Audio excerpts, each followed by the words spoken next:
and things like that. So I just think there's always something we can be grateful for. And I have found that like when things start going wrong, I'm like, okay, I just get grateful. So, all right. and I it think really it's very helps. important for us to develop a mindset. Yeah.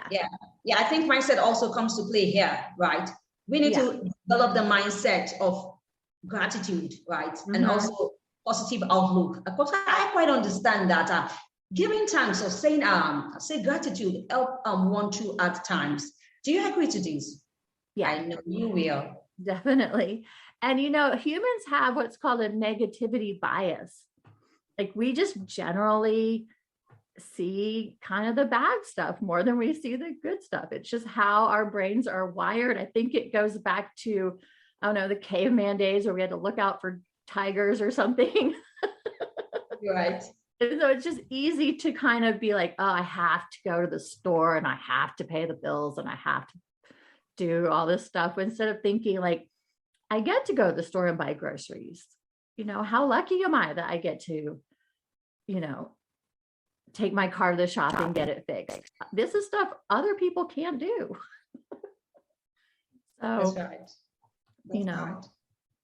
And then from that place of having that grateful attitude, it's expansive, and when you're there, you're going to attract people that want to spend time with you. You're going to attract new opportunities. And that's right. Positive attracts, law of attraction, right? Yeah. So yeah, I love it. And again, nobody's perfect. I have to work on it every day. Yeah, it should be in the habit. It should be in a habit and also a lifestyle that we need to cultivate. That's really very important, right? Exactly. It's not easy, but it's what it's at the end of the day. Now, so how does the person take an action when they are scared, right? I know this is really general right now because I'm also, it also happens to me, right? Do you have any personal experience? Oh my gosh, yes, so much. You'd like to share this with you? So one of my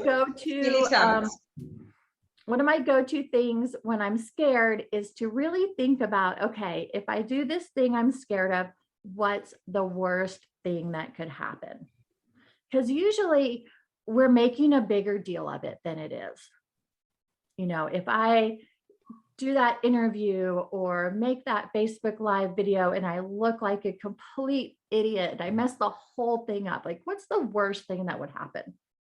A few people see it, maybe they make a rude comment. Like we often just build stuff up bigger than it is. Even big decisions like quitting your job to go all in on your business.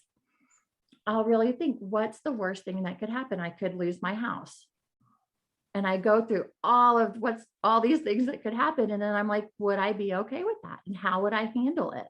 And when I kind of make that plan, like, first of all, it's highly unlikely that I would lose my house because I'd probably go get another job first.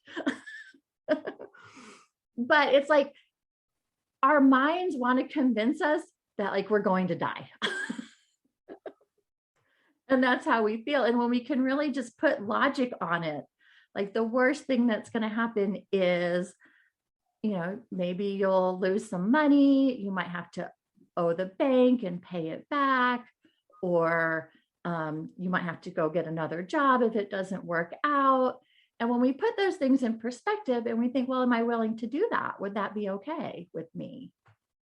Then we can often kind of get over that fear of, when I face the worst thing that can happen and I've decided I'm okay with it. So that might have been more dramatic than you were thinking of.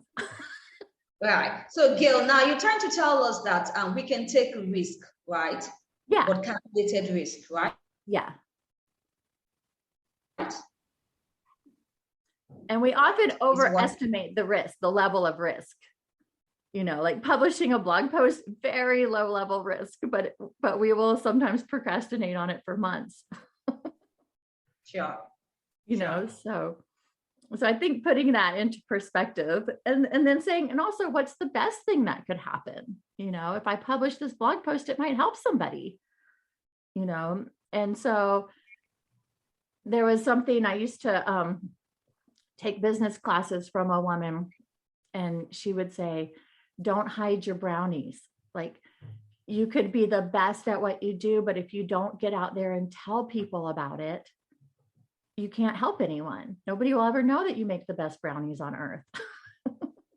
That's right. So, and that's, I feel like that's one of the biggest places where people have fear, though, is around putting themselves out there, because you are opening yourself up to criticism. Right. A fear of judgment also. Yeah. Yeah. And then, and we can always put things into perspective. I had another mentor who was like, you know what, when you start getting criticism, maybe people even like haters online or something, she said, that's a good sign. That means you're reaching beyond your inner circle. You're reaching beyond people that know you and love you. And that means you're getting yourself out there. So it's actually a good sign. And people online can be mean. That's right. But that's a reflection of them, not you. That's right. We need to always cultivate a positive outlook at all times. Yes. Yeah. Thank you so much for that. Again, Wood, for your submission on today's topic. Now, let's talk a bit about a business. What advice will you give our new business owners, right, especially in this area of change?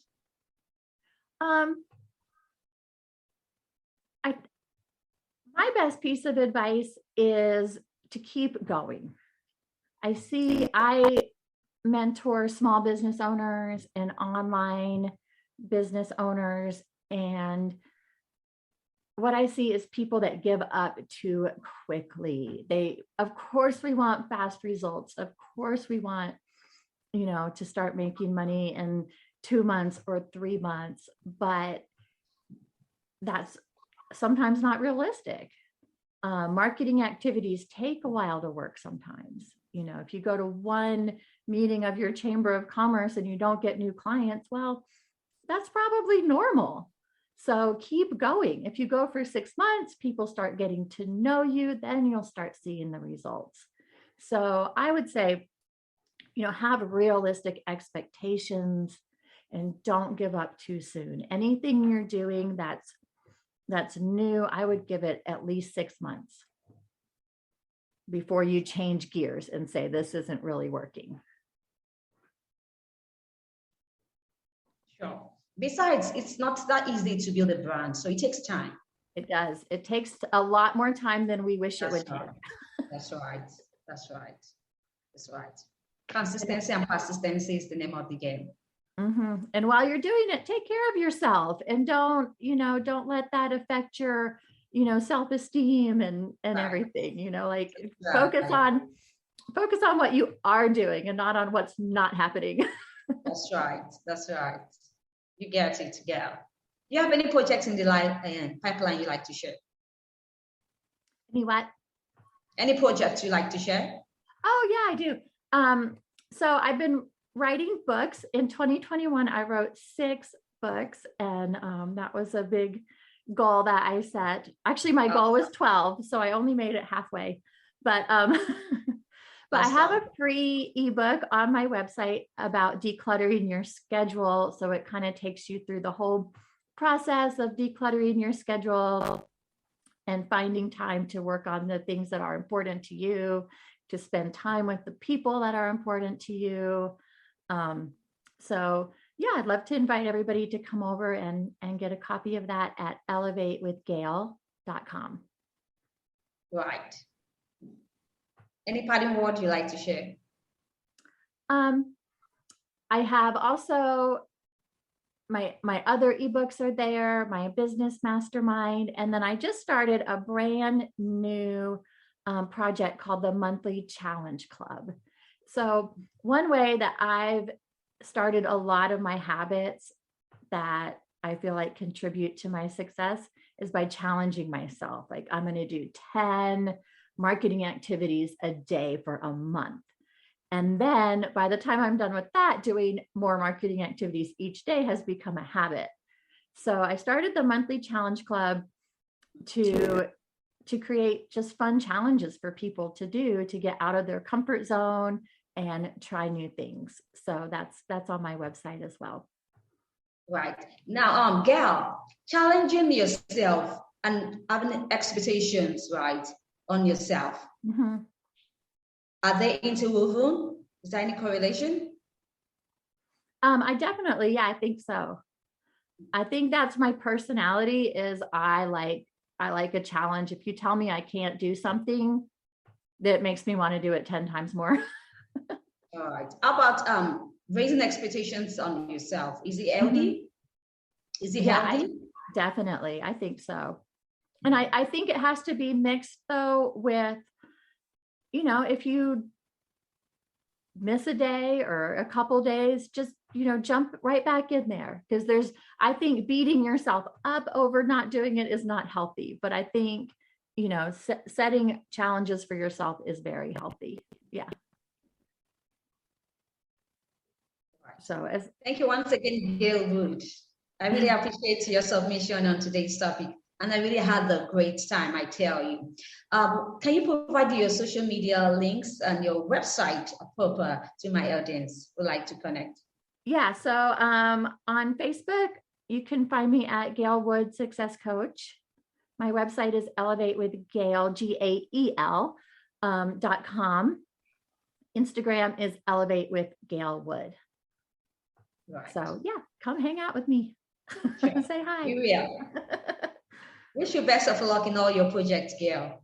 Oh, thank you so much for having me. It was so nice visiting with you. I loved your questions. Right. Like to catch up with any of my missed episodes, simply go online and search for Library to Omobola Stephen on any podcast distribution platform to bump into, and do have an amazing time. Perhaps you'd like to be a guest on Library to Omobola Stephen. You can mail me at omobolastephen.co@outlook.com. Did I come your way some other time? I need you to stay safe with all my love.